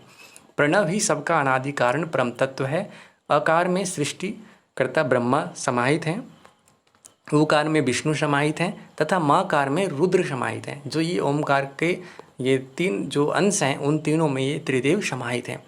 एकमात्र प्रणव ही सर्वत्र प्रकाशमान रहता है, सभी जगह जो कुछ भी है उधर सब जगह प्रणव ही एकमात्र सर्वत्र प्रकाशमान रहता है। यह प्रणव ज्ञानी मनुष्यों में ऊर्ध्वमुख एवं अज्ञानी मनुष्यों में अधोमुख वाला होता है। इस प्रकार सर्वत्र सम रूप से प्रणव ओंकार ही प्रतिष्ठित है। इसको इस प्रकार से जो जानता है वही वेद है, वही वेद को जानने वाला है। जो सब जगह उस ईश्वर रूप प्रणव को, ओम को जानता है, वही वेद है, वेद को जानने वाला है, सत्य को जानने वाला है, अर्थार्थ को समझने वाला है। ज्ञानी साधकों में यह प्रणव अनाहत रूप से ऊर्ध्व गति वाला होता है। मतलब जो अनाहत नाद है, जो ऑटोमेटिकली बिना किसी ठोकर के, बिना किसी आघात के उत्पन्न होने वाला, जो सनातन है, सदैव से उत्पन्न है और अनादि है, उसको जानने वाला है, वो ऊर्ध्व गति होता है उस साधक की। फिर आगे कहते हैं कि तेल धारावत, जैसे तेल की धारा कंटिन्यू लगातार अनवरत गिरता है, अविच्छिन्न होता है। घंटा के गंभीर स्वर जिस प्रकार से निनाद करते हैं, उसी स्वर की तरह प्रणव ओंकार की ध्वनि वाला अनाहत नाद होता है। मतलब उसमें कहीं भी कोई गैप, उसमें कहीं भी कोई लय का टूटना नहीं होता। वो बिल्कुल अनवरत अनहत नाद होता है, जिसका मूल ब्रह्म कहा जाता है। उसका मूल कौन है? उसका मूल ब्रह्म है। महापुरुषों के द्वारा सूक्ष्म बुद्धि से जानने योग्य प्रणव का वह अग्रभाग मूल प्रकाशमय और वाणी से परे है। इस प्रकार से उसे जानने वाला महात्मा ही वेदविद है। दोनों नेत्रों के बीच जागृत अवस्था में हंस ज्योतित रहता है। जागृत अवस्था में दोनों नेत्रों के बीच हंस ज्योतित रहता है। सकार का खेचरी रूप में कहा गया है, जो निश्चित रूप से त्वम का स्वरूप है। हकार पद ब्रह्म का द्योतक है, जो निश्चित रूप से तत् पद के रूप में है। जो भी प्राणी सकार का ध्यान करता है वह निश्चित रूप से हकार रूप हो जाता है, अर्थात सोहम। जैसे पहले हमने कहा था, जो व्यक्ति स का ध्यान करता है, अपने तत्व, अपने वास्तविक तत्व के बारे में ध्यान करता है, तो वह हकार के स्वरूप हो जाता है, मतलब उस परमात्मा के स्वरूप का हो जाता है। और यही सोहम तत्वमसि की साधना है। यही सोहम और तत्वमसि, तत्व यहाँ पे फिर देखिए तत्वमसि, यानी कि जो वह है वह कौन है? वह हम ही हैं। वह जो परम चेतना है, वह जो ब्रह्म है, वो हमारा ही आत्म स्वरूप है, जो निर्विकल्प निराकार, किसी प्रकार की अशुद्धियों से, कर्म संस्कारों से बिल्कुल निर्लिप्त निराकार रूप में है। ठीक है, तो यहाँ पे इसलिए कहा गया कि जैसे हंस योग में हमने सकार को यहाँ पे खेचरी के रूप में कहा गया, जो निश्चित रूप से त्वम का स्वरूप है। हकार पद परमात्मा का द्योतक है। त्वम मतलब जो सकार है वो एक तरीके से जो हमारी जीव सत्ता है उसका एक तरीके से प्रतीक समझ सकते हैं। हकार जो है परमात्मा का द्योतक है और निश्चित रूप से तद पद के रूप में है। तत् मतलब वह, जो भी प्राणी सकार का ध्यान करता है वह निश्चित रूप से हकार रूप हो जाता है। ये यहाँ पे बताया गया। ऋषि यहाँ सोहम और तत्त्वम बोध वाक्यों की समानता, एक रूपता प्रदर्शित करते हैं। साधक जब तात्विक दृष्टि से सौ की ओर देखता है, सोहम अस्मि का बोध करता है, तब बाहर की ओर उसकी दृष्टि से देखता है तो तत्वमसि का अनुभव होता है। सोहम अस्मि, जो शो मतलब वह जो है वो अहम अस्मि यानी कि मैं हूँ, ऐसा उसे ज्ञान हो जाता है। जीव को इंद्रियां बंधन में बांधती है, क्योंकि इंद्रियां बहिर्मुखी होती है और बाह्य पदार्थों की ओर आकर्षित होता है। उसके वजह से उसमें आसक्ति, राग, द्वेष, ये सारी चीज़ें उत्पन्न होती है और उसके परिणाम स्वरूप जो कर्म करता है वो कर्म बंधन उत्पन्न करता है और कर्म बंधन के स्वरूप उसे परिणाम भोगने के लिए उससे बंधा रहता है, फिर वो कर्म करता है। इस प्रकार से वो एक चक्र में, कर्म फल और उसके चक्र में अनवरत रूप से बंधा रहता है। आत्मा को इंद्रियां नहीं बांध सकती, जीव तो बंधा रहता है, लेकिन आत्मा इन सबसे मुक्त होता है जब आत्मबोध हो जाता है, जब आत्मा के शुद्ध बुद्ध निराकार स्वरूप उसे अनुभूत हो जाती है, कर्म बंधन समाप्त हो जाते हैं। जब तक ममता होती है जीव रहता है और ममता के बंधन समाप्त हो जाने पर केवल रूप हो जाता है। तो जीव कब तक बंधा रहता है? जब तक वो अपने अहंकार, मन आदि चीज़ों से बंधा हुआ रहता है, यानी कि जब तक वो जीव के रूप में रहता है। और जो जीव की रूप से ऊपर कौन उठ गया है? जो अपने मन, बुद्धि, अहंकार, इन सब चीज़ों के जो आवरण है उससे ऊपर उठ जाता है। जो अपने आत्मा के शुद्ध स्वरूप में जो स्थित हो गया वो इन सब से मुक्त हो जाता है, केवल रूप हो जाता है। यही यहाँ पे बताया गया है। फिर कहते हैं कि सूर्य, चंद्र और अग्नि देवता एवं भूर्भुवः स्वः लोग जिसकी मात्राओं में स्थित रहते हैं वह परम प्रकाश ओमकार ही है। जो ये सूर्य, चंद्र और अग्नि देवता एवं भूर्भुवः स्वः, भूलोक, स्वलोक यानी कि अंतरिक्ष लोक और स्वलोक, जो ये सारे लोक हैं जिनकी मात्राओं में स्थित रहते हैं वो कौन है? वो ओमकार ही हैं। परम प्रकाशमान ओंकार की 3 मात्राओं में क्या क्या होता है? इच्छा होता है, ज्ञान होता है तथा ब्राह्मी, रौद्री एवं वैष्णवी शक्तियाँ निवास करती है इनकी इन 3 मात्राओं में। सदैव वाणी से उसका जप करें तथा शरीर से उसके प्रति आचरण करना चाहिए। मन से उसी का जप करते हुए उसी परम प्रकाश रूप ओंकार में स्थित हो जाना चाहिए। पवित्र या अपवित्र किसी भी अवस्था में ओंकार का जप करने वाला पाप पंख में नहीं फंसता, पाप के कीचड़ में नहीं फंसता। संसार में वह जल से अलिप्त, मतलब जल से निर्लिप्त रहते हुए, जैसे कि पद्म पत्र यानी कि कमल पत्र, कमल का जो पत्ता होता है वो कीचड़ में, पानी में रहता हुआ भी पानी से नहीं भीगता, बल्कि वो पानी अलग ही उसके पत्ते में दिखता है, मोती की तरह उसमें से निर्लिप्त रहता है, उससे पानी कमल के पत्ते को नहीं भींगा पाता है, वो निर्लिप्त बना रहता है। ऐसे ही व्यक्ति संसार में रहते हुए भी जल से, यानी कि सांसारिक मोह माया और उनके जो कमियां हैं, उनके जो एक तरीके से दोष हैं, उससे वो नहीं फंसता, उसमें वो नहीं लिप्त होता। जब तक वायु चलती रहेगी तब तक बिंदु भी चलायमान होगा। वायु के स्थिर हो जाने पर योगी स्थिरता अर्थात निश्चलता को प्राप्त हो जाता है। इसलिए वायु की स्थिरता प्राणायाम का अभ्यास करते हुए करना चाहिए। इसलिए यहाँ कहते हैं चले वाते चलो बिंदुर निश्चले निश्चलो भवेत, जैसे कि हठ दीपिका में कहा गया था चले वातम चले चित्तम निश्चलम निश्चले भवेत, ऐसे यहाँ पे कहा गया है कि चले वाते चलो बिंदुर निश्चले निश्चलो भवेत, योगी स्थान उत्तमाप्नोति ततो वायुम निरुधेत। इसलिए योगी को उसकी स्थिरता के लिए प्राणायाम का अभ्यास करना चाहिए। शरीर में जब तक वायु विद्यमान है तब तक शरीर में जीव स्थिर रहेगा। शरीर में से वायु निकल जाना ही मृत्यु है। वायु अर्थात प्राण, जब तक शरीर में प्राण है तब तक जीवित बना हुआ है, और जब शरीर से प्राण निकल जाएगा उस समय उसका मृत्यु कहा जाएगा।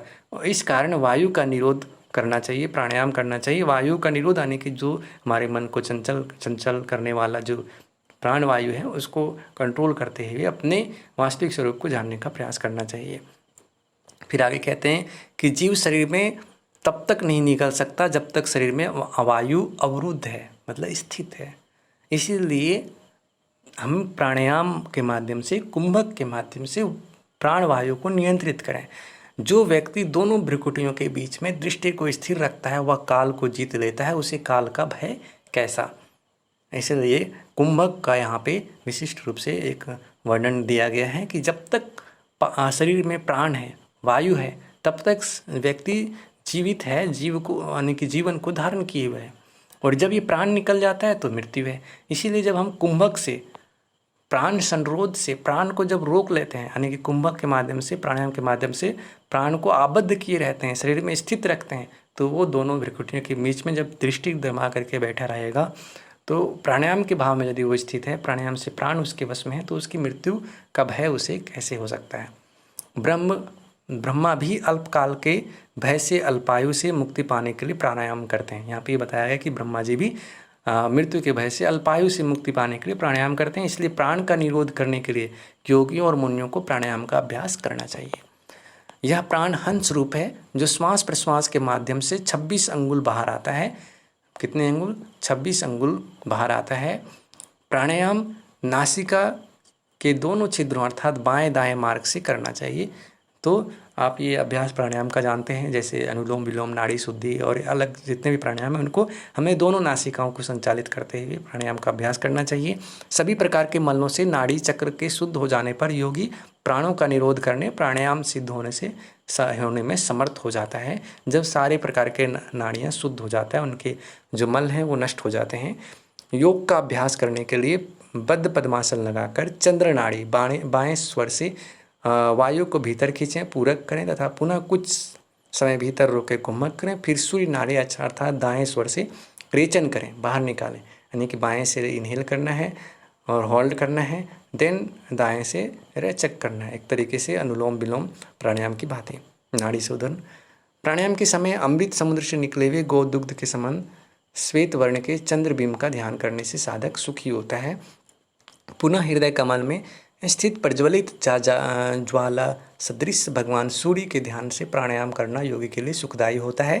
प्राणायाम में सर्वप्रथम ईड़ा नाड़ी अर्थात बाएं स्वर से श्वास खींचें अर्थात पूरक करें। पिंगला नाड़ी अर्थात दाएं स्वर से श्वास का रेचन करें। पुनः इसके विपरीत यानी कि उल्टा प्राणायाम करते समय चंद्र और सूर्य दोनों का पूर्व वर्णित तरीके से ध्यान का अभ्यास करने पर मात्र 2 महीने में नाड़ी शोधन हो जाता है। यहाँ पे नाड़ी शोधन प्राणायाम का वर्णन यहाँ पे किया गया है, यानी कि पहले बाएं नासिका से लेना है, पूरक करना है, फिर कुंभक करना है, फिर छोड़ना है दाहिनी नासिका से, फिर उल्टा यही क्रम करना है। तो ये क्या है, नाड़ी शोधन कहलाएगा, यानी कि दाएं से लेना है, कुंभक करना है, बाएं नासिका से छोड़ना है। तो दोनों ये पूर्व वर्णित तरीके से यहाँ पे ध्यान का भी अभ्यास साथ में करते जाना है, जो ऊपर में बताया गया था। फिर कहते हैं नाड़ी शोधन प्राणायाम करने से नाड़ी शुद्ध होने पर वायु को यथेष्ट धारण करने की क्षमता प्राप्त हो जाती है। मतलब यथेष्ट मतलब जितना चाहें, जितना हमारी इच्छा होती है उतनी देर तक हम उसे वायु को प्राण को धारण करने की क्षमता प्राप्त हो जाती है, तथा आरोग्य लाभ के साथ साथ जठराग्नि प्रबल हो जाती है, दिव्य नाद सुनाई पड़ने लगते हैं, जो अनहत नाद है वो हमें श्रवण योग्य हो जाता है। प्राणायाम में कुंभक की स्थिति में जब तक वायु भीतर रुकी रहे तब तक अपान वायु को भी रोके रखें। तो इस प्रकार हृदयाकाश में एक श्वास की मात्रा ऊपर और नीचे गतिशील होती रहती है। प्राणायाम की पूरक, कुंभक, रेचक ये तीनों क्रियाएं साक्षात प्रणव का ही रूप है। इस चिंतन के साथ 12 मात्रा युक्त प्राणायाम करना चाहिए, मतलब 12 मात्राओं तक प्राणायाम करना चाहिए। सूर्य और चंद्र का यह 12 मात्रा वाला प्राणायाम साधक के सभी दोषों को समाप्त कर देता है। पूरक में 12 मात्रा यानी कि 12 मात्राओं का, कुंभक में 16 मात्रा मतलब 16, और रेचक में 10 मात्रा के प्राणायाम को ओमकार प्राणायाम कहा जाता है। पूरक में मतलब कितनी, 12, कुंभक में 16 और रेचक में 10 मात्रा। तो इस प्रकार के जो मात्राओं के साथ, ये जो रेशियो के साथ जो व्यक्ति प्राणायाम करता है वो उसको ओमकार प्राणायाम कहा जाता है। ये इंपॉर्टेंट है, इसको आप ध्यान रख सकते हैं। 12, 16 और 10, 12, 16 और 10, इस प्राणायाम को ओमकार प्राणायाम कहा गया। यह प्राणायाम 12 मात्रा का सामान्य कोटि, इसकी दुगनी मात्रा को, अब इसी प्रकार से यदि हम मल्टीप्लाई करते हैं, जैसे कि 12, 16 और 10 ये मात्रा था जो सबसे प्रथम स्टेज है। यदि इस रेशियो में करते हैं तो सामान्य कोटि का, यदि इसको डबल कर दें मतलब इंटू 2 कर दें तो यहाँ पे 24 हो जाएगा, यहाँ पे 32 हो जाएगा और यहाँ पे 20 हो जाएगा। 12 दूना 24, 16 दूना 32 और 10 दूना 20। तो ये जो रेशियो होगा इसकी दुगनी मात्रा को मध्यम स्तर का कहेंगे, और इसकी तिगुनी अर्थात 12, 16 और 10 का यदि 3 गुना कर दिया जाए तो यहाँ पे आप देख सकते हैं कि ये जो रेशियो बना 36, 48 और 30 का रेशियो, ये उत्तम कोटि का माना जाएगा प्राणायाम। ठीक है, इतने देर तक यदि इस मात्राओं के साथ मतलब प्राणायाम करते समय तक हमें पहले तो क्या था, 12 काउंटिंग करना है, फिर होल्ड करते समय हमें 16 तक होल्ड करना है, और फिर छोड़ते समय 10 मात्रा तक हमें काउंटिंग करते हुए फिर छोड़ना है। तो ऐसे ही ये 1 गुना, ये 2 गुना मध्यम, और इसका 3 गुना उत्तम अभ्यास, उत्तम कोटि का प्राणायाम कहा जाएगा। फिर आगे कहते हैं कि जो अधम अर्थात सामान्य प्राणायाम पसीना लाने वाला होता है, मतलब उसका लक्षण ये है कि उस तरह के अभ्यास के समय पसीना शरीर से आता है, और मध्यम प्राणायाम में शरीर में कंपन होता है। ठीक है, और उच्च कोटि के उत्तम प्राणायाम में शरीर आसन से ऊपर उठने लगता है, यानी कि जो व्यक्ति होता है, जो साधक होता है, उसका जो एक तरीके से शरीर है वो आसन से ऊपर की ओर उठने लगता है प्राण के नियंत्रण होने से। योग का अभ्यास करने के लिए एकांत में बद्ध पद्मासन लगाकर बैठें और शिव स्वरूप गुरु को नमस्कार करके नासिका के अग्रभाग पर दृष्टि जमाकर प्राणायाम का अभ्यास करना चाहिए, यानी कि नासिकाग्र दृष्टि होना चाहिए। यहाँ पे आसन में पद्मासन स्थान एकांत होना चाहिए, शिव स्वरूप गुरु को नमस्कार करके प्राणायाम का अभ्यास करना चाहिए। जिन 9 द्वारों में, यानी कि जो शरीर के 9 द्वार हैं उसमें वायु का गमन आगमन होता रहता है, उनका निरोध करके वायु को रोकें और अपान को अग्नि से मिलाकर ऊर्ध्वगामी बनाएं, और शक्ति चालनी मुद्रा द्वारा कुंडलिनी मार्ग से दृढ़तापूर्वक ऊपर मस्तिष्क में आत्मा के ध्यान के साथ स्थापित करें। जब तक यह स्थिर रहे तब तक अन्य महापुरुष का संगति नहीं चाहता है, अर्थात वह स्वयं श्रेष्ठ हो जाता है, वह ऐसी अवस्था को प्राप्त कर लेता है।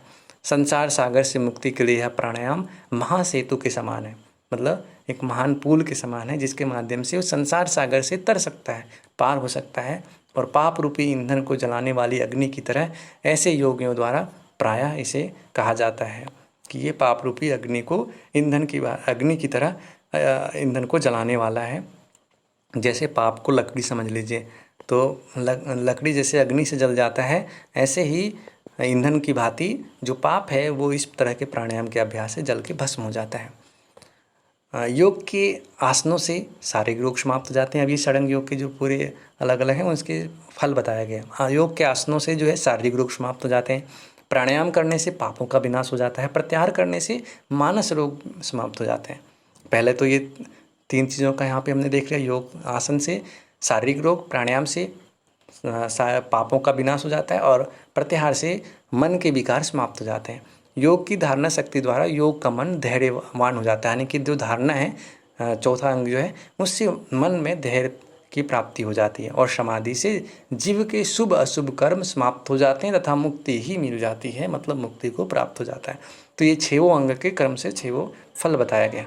12 बार प्राणायाम करने से प्रत्याहार की स्थिति बनती है तथा 12 बार इसी तरह प्रत्याहार करने से शुभ फलदात्री धारणा की स्थिति बनती है। मतलब 12 बार हम जब प्राणायाम करते हैं तो मन प्रत्याहार की स्थिति में पहुंच जाता है। बहिर्मुखी इंद्रियां अंतर्मुखी बनने लगती है, प्रत्याहार की स्थिति बनती है। फिर 12 बार प्रत्याहार करने से, मतलब उसी रेशियो में 12 बार हम जब प्रत्याहार करते हैं तो धारणा की स्थिति में पहुंच जाते हैं। और धारणा की भी जब 12 बार आवृत्ति करते हैं तो वो ध्यान में प्रवृत्त हो जाता है। और ध्यान भी जब 12 बार होता है तो समाधि की अवस्था प्राप्त हो जाता है। तो ये एक रेशियो है कि 12 बार का ये जो कंटिन्यू यदि रिपीटेशन होता है तो वो एक के बाद एक दूसरे स्टेज में पहुंचता चला जाता है, दूसरे अंगों में उसकी गति होती जाती है। समाधि की स्थिति में साधक परम प्रकाश रूप अनंत विश्वतोमुख अर्थात सर्वत समभाव प्राप्त कर लेता है। इस स्थिति को प्राप्त होने पर ना तो कुछ करना शेष रहता है, ना ही किए हुए कर्म मनुष्य को बंधन में डालता है, अर्थात इससे आवागमन से छुटकारा मिल जाता है, मुक्ति को प्राप्त कर लेता है। तो एक तरीके से यूँ कहा जाए कि समाधि जो है समाधि की अवस्था में साधक सभी प्रकार के जो कर्म बंधन है उससे मुक्त हो चुका होता है। आगे कहते हैं कि दोनों पैर की एड़ियों को मेड़ अर्थात सीवन के स्थान में लगाकर आसन में दृढ़तापूर्वक बैठें। तत्पश्चात आँख, नाक, कान को अंगुलियों से बंद करें, मुंह से वायु खींचें, पुनः नीचे से अपान वायु को ऊर्ध्वगामी बनाएं, फिर दोनों वायुओं को हृदय में रोकें, पुनः ऊर्ध्वगामी बना के मस्तिष्क में स्थिर करके मन को उसी में लगाएं। इस क्रिया को योगियों के लिए समत्व भाव प्राप्त हो जाता है। ये क्या है, आसन में बैठ करके सन्मुखी मुद्रा, आँख, कान, नाक को अंगुलियों से बंद करके मुंह से वायु खींचना है, अपान वायु को ऊर्ध्वगामी बनाना है, यानी कि मूलबंध लगाना है, और हृदय में प्राण को रोके रखना है। इस प्रकार के अभ्यास करने से योगियों को विशेष समत्व भाव की प्राप्ति होती है। ऊपर और नीचे की दोनों ओर गतिशील वायु जब आकाश मंडल हृदय प्रदेश में स्थित होती है तब साधक को महान ध्वनि सुनाई पड़ने लगती है। घंटा आदि वाद्यों की तरह ध्वनि सुनाई पड़ती है। यह नाद योग की सिद्धि होती है। वहीं से व्यक्ति को इस अवस्था में जब वो ऐसे ध्वनि अनाहत नाद आदि सुनाई पड़ते हैं तो वो नाद योग की सिद्धि अवस्था होती है। विधिवत प्राणायाम के अभ्यास से सभी प्रकार के रोगों से मुक्ति मिलती है। प्राणायाम न करने से यह शरीर रोगों का उत्पत्ति स्थान बन जाता है। तो कहने का मतलब ये है कि प्राणायाम से सभी रोग का क्षय होता है। सर्व रोग क्षयो भवेत् प्राणायाम वियुक्तभ्य सर्व रोग समुद्भव। प्राणायाम से युक्त होने पर सभी रोग क्षय होते हैं और प्राण से विमुक्त होने पर सभी रोग उत्पन्न होने लगते हैं। वायु के विकृत होने के कारण यदि वायु में विकार होता है, प्राण में विकृति उत्पन्न होती है तो खांसी, श्वास, हिचकी, सिर, कान, आँख की पीड़ा और नाना प्रकार के रोग उत्पन्न होते हैं। ठीक है। फिर कहते हैं कि हाथी, सिंह, व्याघ्र आदि हिंसक पशु जिस प्रकार से धीरे धीरे अभ्यास के द्वारा वश में हो जाता है, कितने ही खूंखार जानवर हों उसे अभ्यास के द्वारा कंट्रोल में कर लिया जाता है, उसी प्रकार प्राणवायु को स्नेह स्नेह अभ्यास के द्वारा वश में करना चाहिए। यदि साधक ऐसा नहीं कर पाता तो उसका विनाश हो जाता है। समुचित तरीके से प्राणवायु को खींचें, समुचित तरीके से प्राणवायु को बाहर निकालें तथा समुचित तरीके से प्राणवायु को रोकने से सिद्धि प्राप्त होती है। मतलब समुचित तरीके से प्राणवायु का पूरक अंदर खींचने की प्रक्रिया, अंदर रोकने की प्रक्रिया कुंभक और बाहर छोड़ने की प्रक्रिया रेचक करें तो हमारी प्राणायाम का अभ्यास है वो सिद्ध हो जाता है। आँख आदि इंद्रियां अपने अपने विषय की ओर भागती है। जैसे आँख अच्छे दृश्य देखना, नाक जो है अच्छे सुगंध सूंघना, कान अच्छे से चीज़ों को सुनना, तो ये सारी जो इंद्रियां अपने अपने विषय की ओर भागते हैं, उनको वहाँ से रोकना और इस साधना में लगाना प्रत्याहार कहलाता है। मतलब कि बहिर्मुखी इंद्रियों को अंतर्मुखी करके अपने आत्म स्वरूप में अपने इष्ट का है उसके साधना में लगाना प्रत्याहार है। जैसे जैसे तृतीय प्रहर अर्थात सायंकाल हो जाता है वैसे ही सूर्य अपने प्रकाश को समेटता जाता है और सायंकाल को पूरी तरह समेट लेता है। ठीक उसी प्रकार योगी साधना का स्तर बढ़ाते हुए 3 अवस्थाओं, 3 गुण, 3 शरीर से आगे बढ़ते हुए जब अपने तृतीयांग अर्थात उच्च योग की तृतीयांग अवस्था जो समाधि अवस्था में स्थित हो जाता है तो अपने मन के समस्त विकारों का शमन कर लेता है। यही उपनिषद का रहस्य विद्या है। तो कहने का मतलब ये है कि जैसे जैसे सूर्य भगवान संध्या कालीन की ओर गतिशील होता है, वैसे वैसे वो अपने चीज़ों को समेटता चला जाता है, अपने जो प्रकाश है उसको समेटता जाता है। वैसे ही जब सायंकाल होता है तो पूर्णतः वो अपने प्रकाश को समेट चुका होता है। ठीक उसी प्रकार योगी साधना का स्तर बढ़ाते हुए धीरे धीरे 3 अवस्था, 3 गुण, 3 शरीर से आगे बढ़ते हुए, जैसे 3 अवस्था में हमने जागृत, सुषुप्ति और तुरीयावस्था पढ़ा था। 3 गुण सत्व रज तम, शरीर के 3 जो स्वरूप हैं स्थूल सूक्ष्म कारण, इन सब से आगे बढ़ते हुए, इन त्रिगुणों 3 चीज़ों से आगे बढ़ते हुए तृतीयांग जो है उच्च योग के तृतीयांग अवस्था, जो अंतिम अवस्था है समाधि अवस्था में स्थित हो जाता है। वह अपने मन के समस्त विकारों का शमन कर लेता है। यही उपनिषद का रहस्य है और इस प्रकार से यहाँ पे हमारा ये उपनिषद समाप्त होता है। योग चूड़ामणि उपनिषद समाप्त। आप सभी को आज के इस उपनिषद में ध्यानपूर्वक सुनने के लिए बहुत बहुत धन्यवाद। नमस्कार। फिर मिलते हैं अगले क्लास में। तब तक के लिए धन्यवाद।